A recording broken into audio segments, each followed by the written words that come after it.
are an embarrassment. They're a statement about how little interest there actually is in women's basketball beyond Caitlin Clark.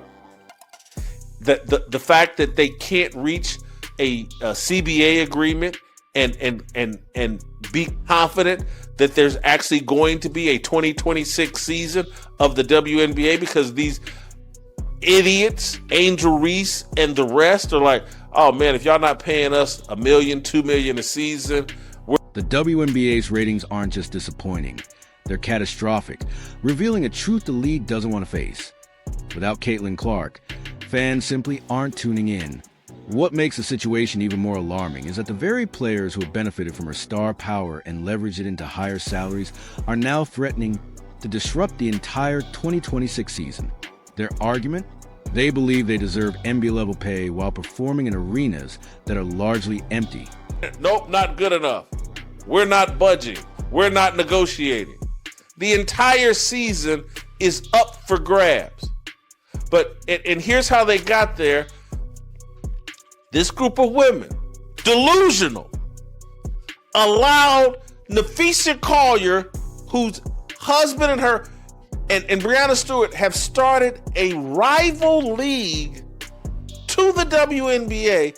They've allowed them to be the leaders of their negotiation for a new CBA agreement, collective bargaining agreement. Let's break down just how absurd the situation is. The league has offered these players 7-figure contracts. 7 figures for playing 40 games in a league that loses millions every year. And their response? Not good enough. No negotiations, no compromise. Now, the entire season is at risk because Angel Reese and her crew believe they're entitled to superstar-level pay, regardless of what the league's finances can actually support. But here's the detail most people are missing. The person leading these negotiations isn't some neutral union representative.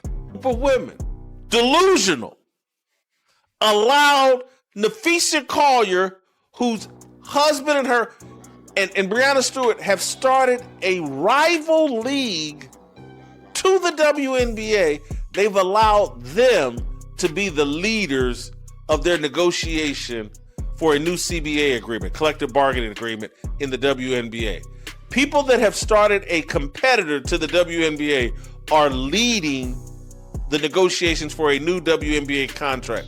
This is insanity and retardation that we have never seen. Think about what we just learned.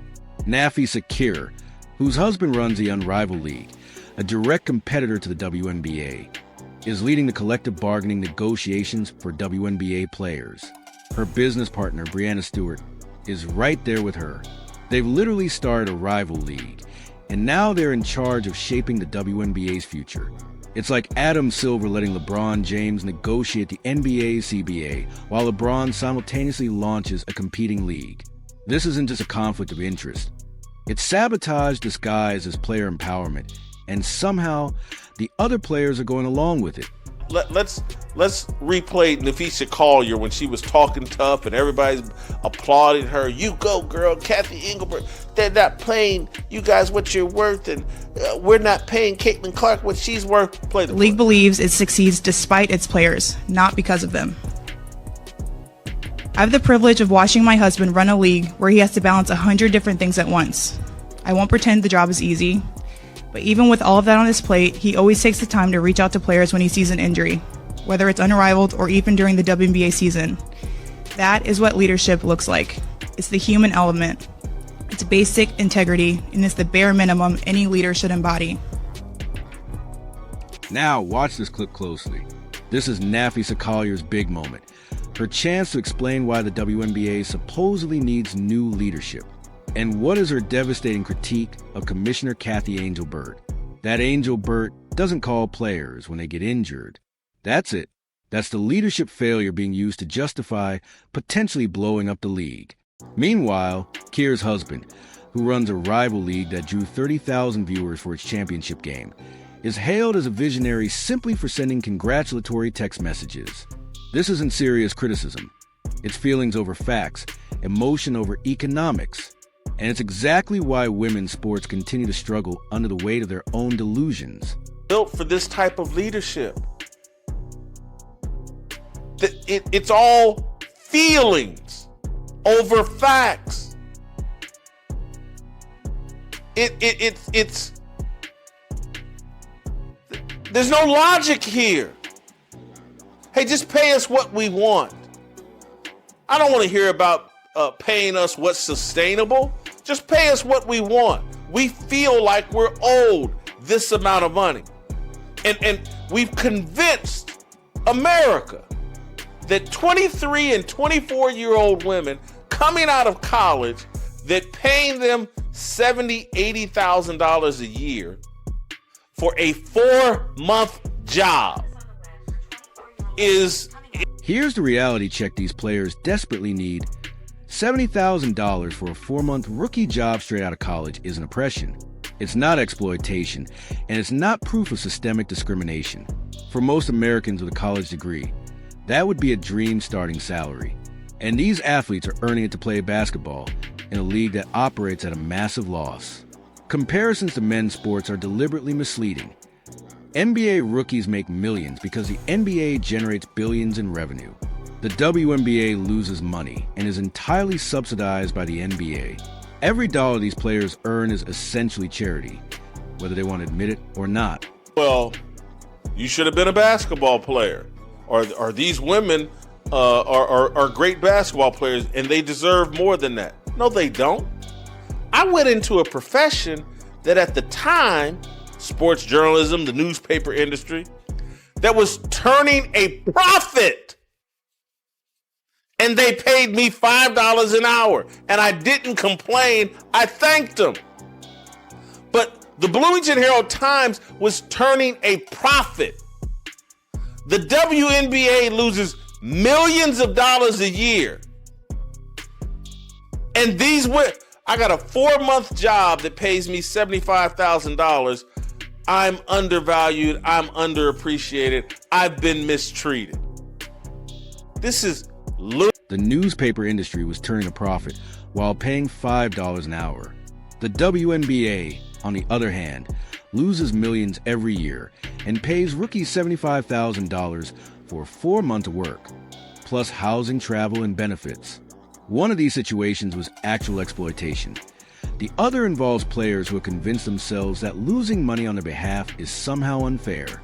This is where the feminist ideology becomes genuinely destructive. Once you accept the premise that women deserve equal pay regardless of revenue, viewership, or basic economics, you completely disconnected from reality. You're operating purely on emotion and entitlement, and you can't build a sustainable business on that foundation. But she's nuts! And she's surrounded by other nuts that are confirming her nuttiness. She's gonna sit here and preach. And again, I'm not a big defender of Kathy Engelbert because she's a nut too.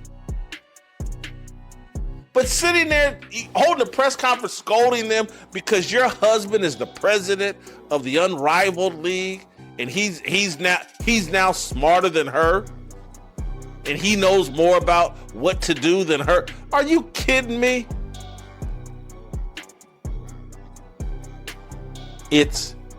She's not wrong about everything. Nafisa Collier is talented and comes from a strong background with a successful career, but she's surrounded by people who validate her worst ideas instead of challenging them with facts. And now, she's leading negotiations that could destroy the very league that made her career possible. The real tragedy is that Commissioner Kathy Engelbert does deserve some criticism, but not for the reasons Keir claims. Engelbert's failure isn't that she doesn't send enough sympathy cards. It's that she's enabled this kind of delusional thinking by pretending the WNBA's financial realities don't exist. It's made me just like, I don't really care about Caitlin Clark anymore because she's halfway crazy for not coming on air somewhere and saying the things that I'm saying. Hey man, y'all crazy. We better take this contract they offered us and be thankful because it's all from the private flights to the salaries we're getting paid. It's all charity. It's all welfare.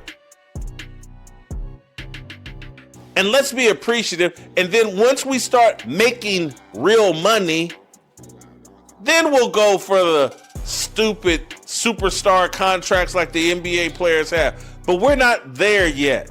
And this is where it gets personal for a lot of fans, myself included. Caitlin Clark had the chance this season to be the voice of reason, to stand up and say what everyone was thinking, that these demands are unreasonable, that the league can't afford them, and that players should be grateful for the unprecedented investment they're receiving. Instead, she remained silent. She went along with the madness, letting Nafisa Collier and Angel Reed drive the conversation off a cliff, and said nothing. At some point, that silence becomes complicity, making it increasingly difficult to defend someone who won't defend a league that pays her salary. That's what this is all playing off of, how, the people within the Wall Street or whatever, they caused the collapse that damaged all of us and cost all of us. It cost me a lot of money. I lost so much money on the house I had in Kansas City.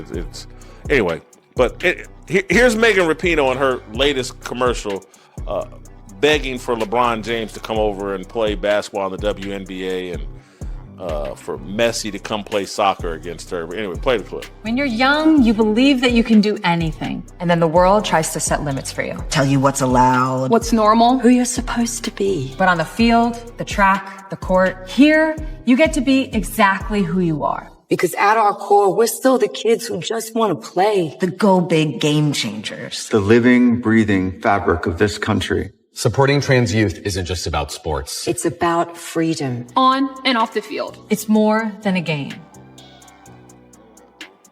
Megan Rapinoe has teamed up with the ACLU to promote the whole transgender deal. And if you listen to that commercial, and for those... Now we're seeing the predictable next phase.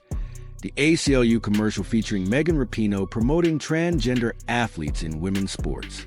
The messaging emphasizes self-definition, rejecting limits, and being whoever you want regardless of biology or reality. It's all connected. The same ideology, the same rejection of objective truth in favor of subjective feelings, the same insistence that reality must bend to accommodate personal desires rather than individuals adapting to reality. And it produces the same outcome every time. When you build an organization on the principle that feelings matter more than facts, identity more than performance, and ideology more than economics, you're building on sand, and eventually the entire structure collapses. They want to decide things that God has decided.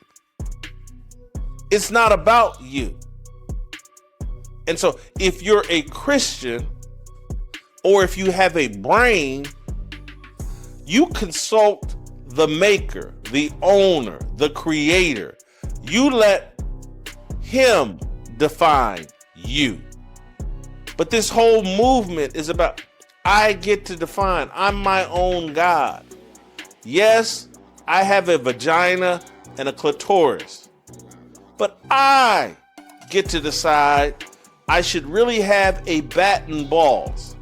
And I'm going to have someone sew one on me so that I can run around and pretend to be a man, or I can run around and pretend to be a woman.